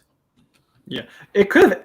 I think Falcone's shot could have been where it ended. It's like, but I also don't know why he wants Falcone dead. He's been caught. He's going on. He'll probably go on trial. What do you? And why? What is the point? Killing him basically doomed the city anyway. Wasn't his whole point to expose all of Gotham's dirty secrets? How is killing the guy that basically ran Gotham gonna help that? It's just, you need him alive for certain things to happen. It's useful to keep him alive. There's no real use in killing him, and also killing him will also just make a power vacuum. Yeah, So sounds like it's very ironic that they made the Riddler kind of dumb. not just dumb, almost fucking like he has a high shit. intelligence dad, but negative wisdom. Yeah, he's pretty brutal throughout the movie, but this one is just like a senseless killing. Like, I don't understand why you're doing this. I understood for the other ones. I can see where you're coming from. These ones, I'm just like, you're just killing random people. What are you trying to achieve? I wouldn't think too deeply about it, because this movie was also another sort of a political-driven BS narrative stuff. Like, they threw in a few bits like Catwoman saying how everyone of the white privileged elite was a scumbag, and how the mayor was like talking down people, like saying, "This is why Gotham's a shithole. You men don't take risk. It's time for a woman to leave this city." There's some moments, but it's not really like most of the movie. If you remove those lines, you wouldn't really call it like politically driven. Honestly, I know, but it's hard to ignore when it's there, because it feels like the directors are trying to sneak in their agenda in. I It's definitely feel like those come more off as lip service more than like agenda, because if it was an agenda, it would be sprayed throughout the movie rather than just two instances. Yeah, I'll say that I hate the moments when they do it, but most of the film doesn't really consist of it. And if you were to, you could honestly like cut those lines out, and the film wouldn't change. But they put them in anyway. Yeah, because again, you get the thumbs up from the crowd, and they'll then say this movie is good because of that, instead of saying it's terrible. Yeah. Alrighty. Adios. Adios, Victoria. See you. See you. Bye. It's like Riddler was a really good villain up to the ending, where then he just like, okay, fuck off. And I also don't like how That he ending was. sucked. I also did not. That ending just fucking sucked. Agreed. I also didn't Honestly, like them portraying. It barely even. Hmm? You first. I did not You were like how saying they something, portrayed. aspiring. Are you having lag? Aspiring first, and Kishu. Yeah, I'm having a bit of lag. Like, you keep cutting off. Yeah, sorry. I think you're like having a few seconds behind me because you respond to things I say like after I say them. But basically, I'm trying to say, I don't like how when we see Riddler, when Batman meets Riddler in the interrogation room, Riddler comes off as this unhinged, weird, like actual crazy person, the kind that's like almost like illiterate and doesn't really do things that make sense. Because up till now, he's been able to do these really these plots. They cannot be done by someone as unhinged as him. like they need to be carefully done. It's like, I'm not trying to say he's not crazy up to this point, but he has done everything very meticulously, and I don't believe this person that we see as Riddler would do anything meticulously when he just starts like whining like a literal child. It's just no. Yeah. So it sounds like they kind of forgot. I really hope they don't. Oh, sorry. Go ahead. I was gonna say, I really hope they don't try to use it as him being autistic or something, because I get so much of a negative rep already. So I'm not sure if they're going with the autistic route, but Christ, is he just weird. It's like, you can have crazies, and there's like multiple kinds of crazy. You didn't need to make him this kind of crazy. This kind of crazy seems almost contradictory to what we would expect. How to put this? People with autism, they tend to overreact, or very loud, overstimulated. They're clever in their own way, but they see the world very, very differently, and they also can be mocked because they overreact or aren't fully aware of their surroundings or something. I don't know. Well, I guess I'm just trying to look for negatives. Well, I think a good way to differentiate what Riddler was and then what they turned him into is like, there's a difference between being a psychopath and being psychotic. He was a psychopath before this. Then he turned psychotic when he just starts acting incredibly erratically. Which is just kind of bullshit. Yeah. Well, the big thing they seem to miss or forget or not even know about when it comes to portraying a character who is, they want to be insane, is that when someone who is insane, they follow their own train of logic. Things will make sense to them, but they don't just do things randomly. Like we already just finished talking about it, but the Joker is a good example of that. The Joker's actions follow his own sense of logic, whether or not other people can follow it. Yeah, and up to this point, he has followed a logic. He has been very consistent on that. And then he breaks it in this weird moment where he just wants everyone dead. It's like, what justice do you think you're serving by killing random people who could have been you? The point is that you feel like there's the people who got them have been done to justice. What's a worse injustice than flooding them all and then shooting them dead if they get to safety? Mm-hmm. You're just being a moron.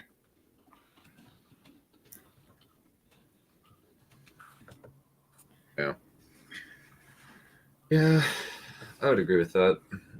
There kind of seems like his modus operandi shifts with that scene.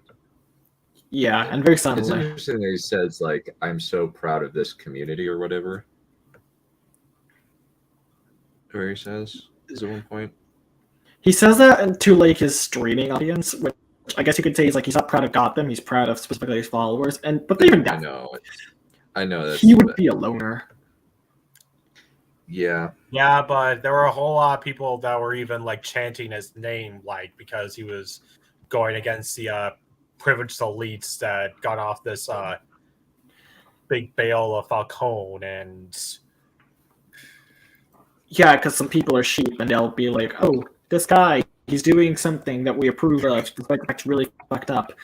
I can see that, but he's specifically having followers like talking, communicating with him. Like he's having his own cult. I don't think that would work with this Riddler. He seems like someone who does his shit alone. He feels like a loner. Like the point is that he is doing this all alone. He is like, no one really sees him, and so he's able to do this. You never get an impression that he has a gang until he does, and all of a sudden he has several other people that wield guns and shoot anyone and everyone. And it's like, why? Fair point. Yeah, probably makes more sense than Batwoman, though. Alice and her respawning gang. Yeah, like, this is like a game that seems to just pop out of nowhere and doesn't seem consistent with his character. Her gang is Schrodinger's gang, literal. It is what it needs to be. Yeah, that is true. Another thing I want to just get out there, I hate Batman suit. I hate it so much. I hate the fact that it's completely bulletproof. It is fucking stupid. He should not be as bulletproof as he is in this film. He could have it be protective. He could have it maybe take a few light shots from like small firearms. I do not like that he can take fucking machine gun fire to the chest. Fuck off. Make Batman vulnerable. He is not fucking Superman. I do not like seeing Batman in a fight scene and knowing he's not gonna die because his suit can fucking tank him hitting a bridge at full speed after diving off a building. Screw off. Well, you know what that's consistent with? Batwoman. At least his suit looks more. At least his suit looks like it would be more bulletproof than Batwoman's, which looks like a fucking leather skin suit someone would wear as a fetish wear. His looks like it actually has some protective like material. I can believe. There's a helmet. Like Batman, I can believe that his suit is protective. I just don't like stupid sci-fi shit where he is completely immune to fucking everything. I don't believe he would ever die in any of his fights. Every fight, I'm like, but he can't die. But he can't die. But he can't die. There's like only a few spots of him which are vulnerable, and he could easily just cover that with either more parts of his gear or just like putting an arm over his face. Like, there's so many ways to solve for it. He is basically completely invincible in every fight. I'm like, you can't die. What are you trying to do? I don't like. Just stop. This fight scene's not engaging in any way. But I know he's not going to die. The only fight scene I enjoyed was when he was fucking up the stupid snipers. Because at that point, it was like, yeah, go fuck him up. I want them dead. I don't care about seeing you struggle. I care about you fucking them up. It's really annoying. I hate that trope where he makes it bulletproof. Because it's like, why? Why do you make it completely bulletproof? That doesn't exist. They need guns in Hollywood movies. And they don't know how to use guns. They have to maintain consistency with the CW's Batwoman, even though it's already been canceled. It's so stupid. Because you can... Here's the thing. The reason they don't do it in some, like, at the other Batman properties is the ones with guns, they're, like, in the cartoons. There's not as many guns, and what they do have... They normally have him like with batarang and stuff that they can disarm them, like that they know to solve for the guns, but making sure to get them out of play or make him do it or they just don't use guns because cartoon. Mm-hmm. But in these ones with more realistic films, they know they have to use guns because what else are they gonna fucking use? And it's always so shit because they don't know how to make him like competently go against him without using another gun. It's like, okay, batarang. I know it's... Did he ever use batarangs? Nope. Oh my god, they removed such an iconic staple of his character. Yeah, I don't know. Like, I get it's meant to be a realistic film, but fuck it. The batarang's really useful when you need to solve for the gun problem. Just take the L with the physics. You're doing the bat signal. That's not realistic. Just fucking take the L and use the batarang. No one's gonna bat an eye. Make some sort of projectile weapon that he can throw and disarm people with, because that will solve for a lot of the problems. What you just need to have Batman be able to make sure they cannot aim at him or don't have a gun to shoot with. But if you can do those two things, boom, you have solved for the gun problem, and he can take them out. But instead, you're just giving him a bulletproof suit, and I don't know how the hell he can die, because not even bullets.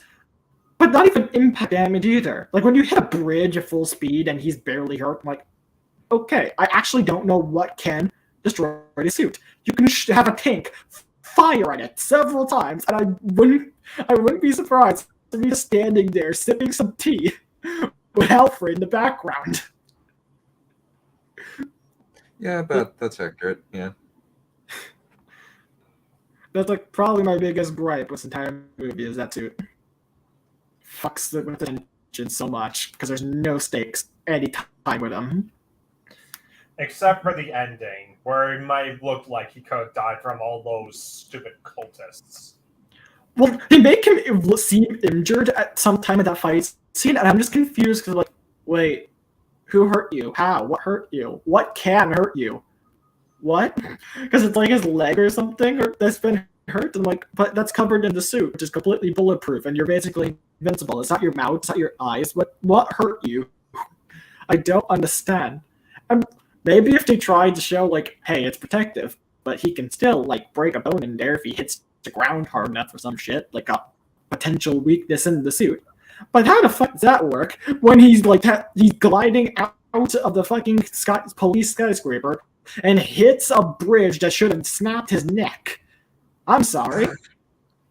I don't think he could break a single limb in there, much less enough to make me like, I need this green goo. It's Fringy approved goo. It'll heal me right up. Yeah. Goo is always useful. Yes. Yeah, there's a number of elements in here that really kind of don't work. Yeah, but like even that live action Justice League got it right to show Batman being vulnerable, because I remember there was a point where he like dislocated his shoulder or something, or had it. The point is he was beat up and Wonder Woman helped him out, and while they chatted about things or something, I don't remember. That is wow. When something from Justice League did something better than this movie, because admittedly that Batman seemed more vulnerable than this one, genuinely. Yeah. Despite the laser gauntlets, this one seems like I don't know what could ever kill him. What you could like say is like not the point because it's a mystery plot rather than him fighting things. But if that's the case, it's like you could do a mystery plot and have him not really engage in combat much, except in extreme circumstances. You can avoid the combat, especially with this one, because the detective part of this is pretty well done, and especially the technology around it, like his like contact lenses.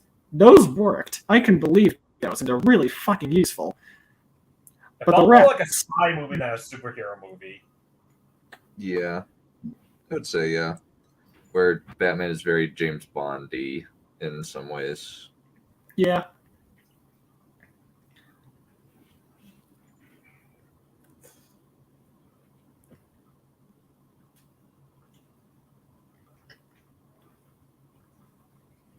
So what else was there?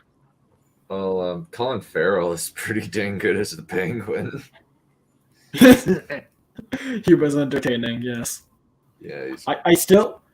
The car chase was probably the best parts. I would agree, yeah. The car chase was pretty awesome. Especially when he got all hyped up like, I got you, oh crap! Yeah. I don't like how they don't really... Penguin should be arrested. Batman should be fucking... Like, the police should be pissed at Batman. They kind of were. I mean, they've been on his case the whole time. Even trying to remove his mask. When he got blown up and didn't take him to a hospital, they took him to a prison. That was before the car thing. The car thing, they should be like, what the fuck's wrong with you? You drove him off the highway. You understand? So much collateral damage. Our highways are blocked. We literally cannot do shit right now. You couldn't take this somewhere else. You couldn't follow him. It's like, yeah, the police should be pissed at both the Penguin and the Batman. Penguin should be arrested. Batman should not be on the police's good side. I agree. Yeah. There's some flumpetisms going on there. Indeed.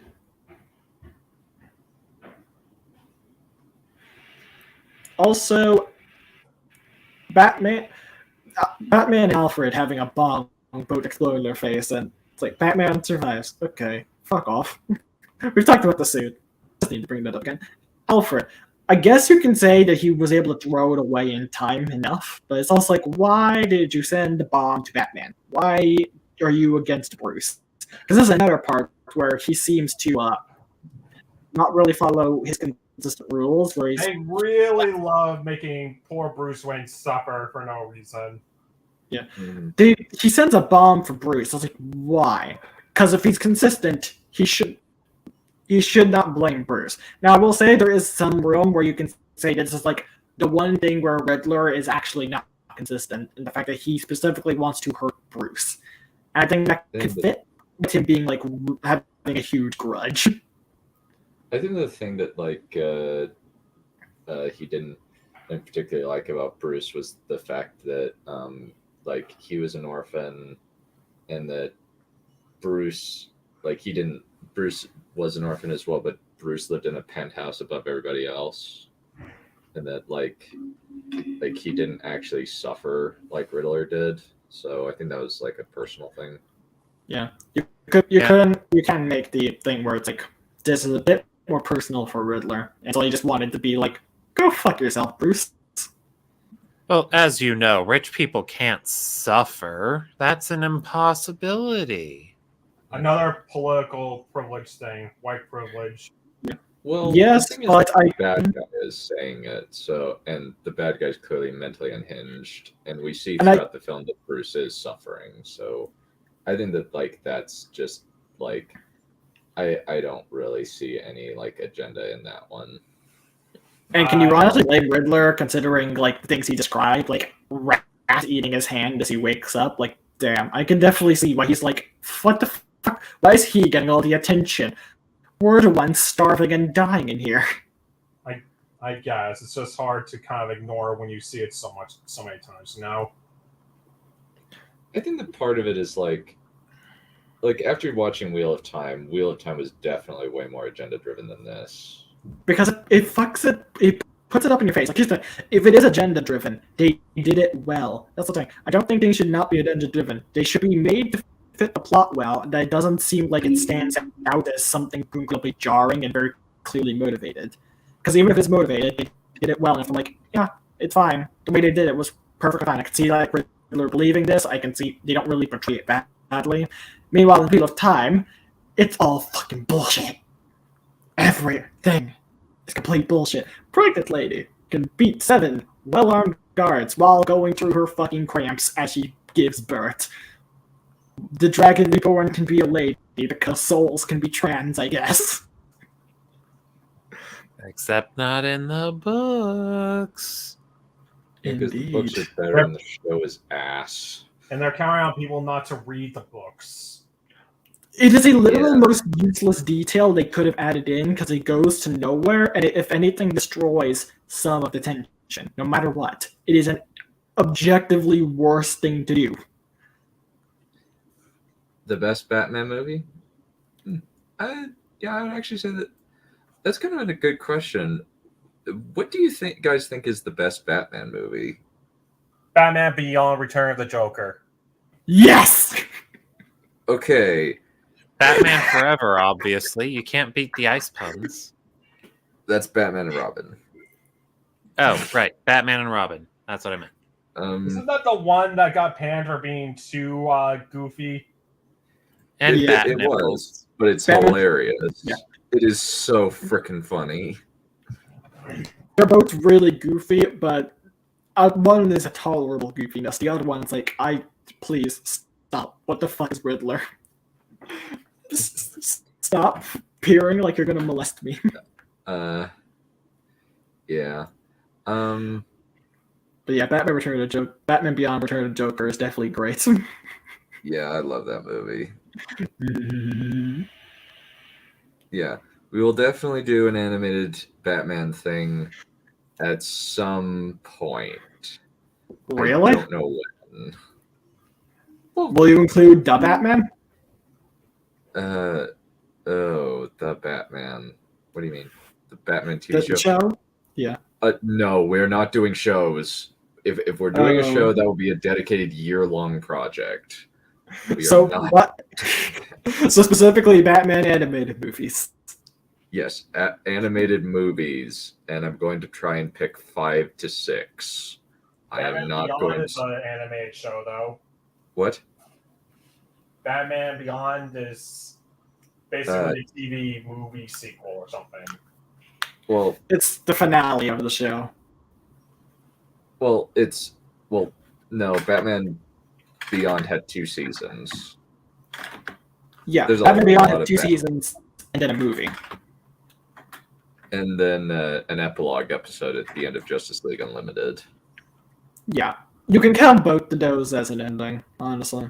Because one's definitely a climax and finale. The other one's a nice little touch in to the whole thing.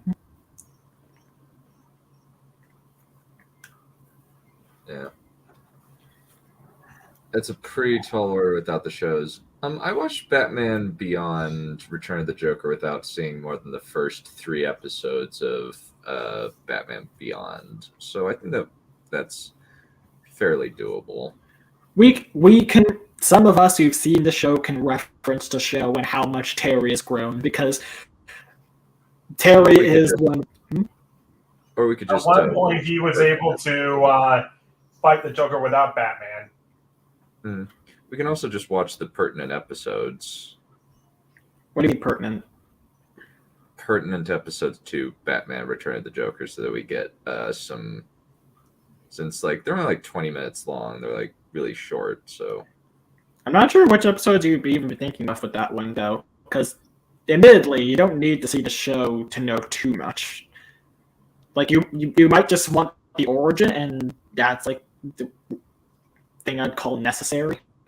Yeah, it's basic 90s television. Mm-hmm. Yeah, because it becomes very unserialized after season 1. There's no real main villain for season 2. Yeah. Which is kind of a shame because Blight was pretty awesome. Yeah, he was pretty cool. Yeah.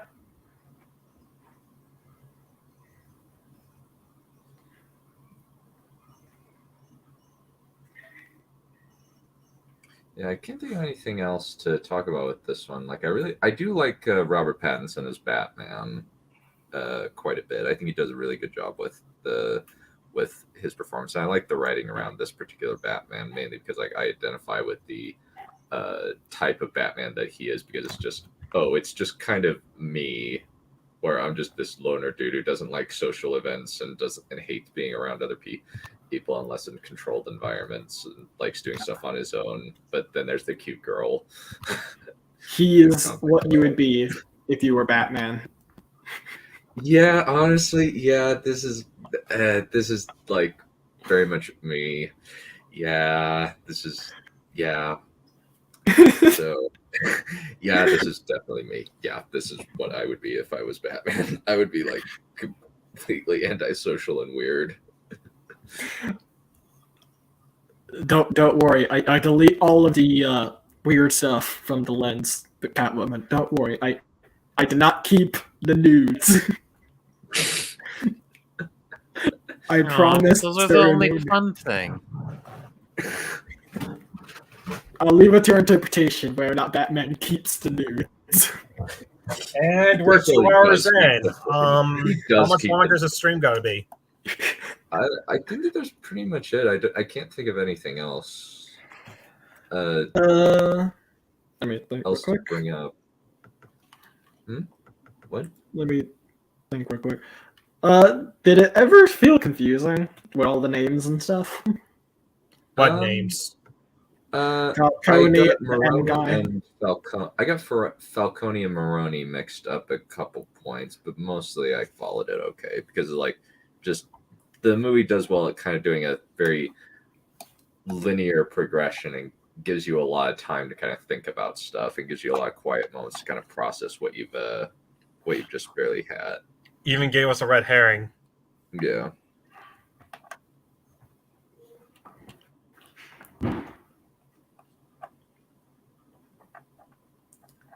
Yeah, but that sounds like it's it, unless anyone else has other things to add. Yeah. Who's this woman on the poster? Is that Catwoman? Yeah. Yes. It's his not girlfriend, even though she's probably bisexual because she was living with another girl who... We don't know if they were in a relationship. It could just be really close friends. Well, if we've learned people on Twitter, and if we've learned anything from Wonder Woman, it's that women don't need men for pleasure either. Of course, that's a two-way street. So I'll just say this: if she's bi, don't really give a shit. I just don't think the movie was saying that. Yeah, I didn't feel much chemistry between them anyway. Like, I certainly didn't come in here expecting much of a romance. I came expecting a good crime drama, which it was up until the ending, anyway. Yeah. Because her chemistry does very much seem with her. It seems like a very much a best friend thing. There's never a part where it's like, "Oh, you are lovers." Like, Yeah, no, but they it seems kissed. So I think she was screwing with him. I think she was kind of screwing with him. I can believe Catwoman. I don't know seduction or relationship with Batman. But not sure. But that's kind of thing with their relationship in the comics. I was like, is it real or does she just really like seducing his ass? Yeah, that's the sense that I got from the Batman TV show. Maybe we will watch the Batman TV show, but man, that's going to be a massive commitment. Admittedly, we can watch like 6 episodes per viewing, since they're only like 20 minutes long. I promise, if you do, I will join. That show is nostalgia incarnate for me. I've been needing to do some binge watching of old shows anyway, so a rerun of that cartoon sounds pretty right up my alley. Yeah, maybe instead of like having like an official stream, I'll just get in the Discord, set a time, and say, "Here's the timing. This is what we'll do. We'll watch a few episodes. Maybe just chat a little bit, but." That's the rough idea, maybe. Batman. I do like the theme song for the first season. I hate the theme song, the second theme song, so much. I think that theme song sucks. Was there a second? Yeah, there was a second theme song. I forget. Did they like up the tempo and make it more high pitched or something? I think they just like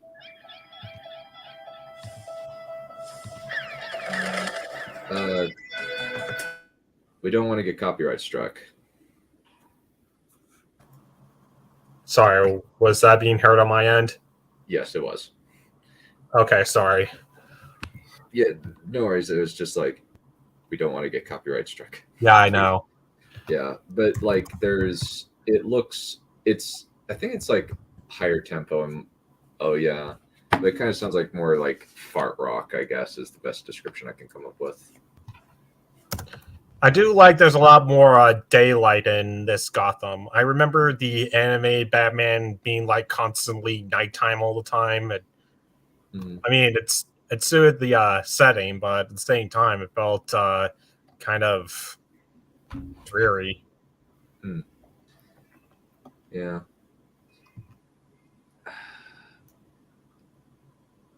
Yeah. I don't. Anything else, guys? No, I think. I see what you mean. I remember now. I don't think I had a problem with that as a kid. I could definitely say I might have. Yeah. I just can't really like use it. I can use the first one as listening material, but I can't do that for the second one. I think I could agree with that. Yeah. But this one definitely has like a bit more. I think there's like a more hype feeling with it. Yeah. Well, I think that we will call it good for today. I think next week we're going to be doing double feature of Cat in the Hat and Your Highness. Oh, movies or animated specials? Movies. So, we're going to be reviewing both of those movies, and it'll mostly be like why the humor in this movie is ass. In these movies are ass. Are really, really bad. Especially like Your Highness, which Cat in the Hat was bad. Your Highness killed Valerian's sense of humor. Like, I can't think of anything. Like, Your Highness was just so freaking lazy. Alrighty. Well, we will call it good for today. Adios, my friends. Later, dudes!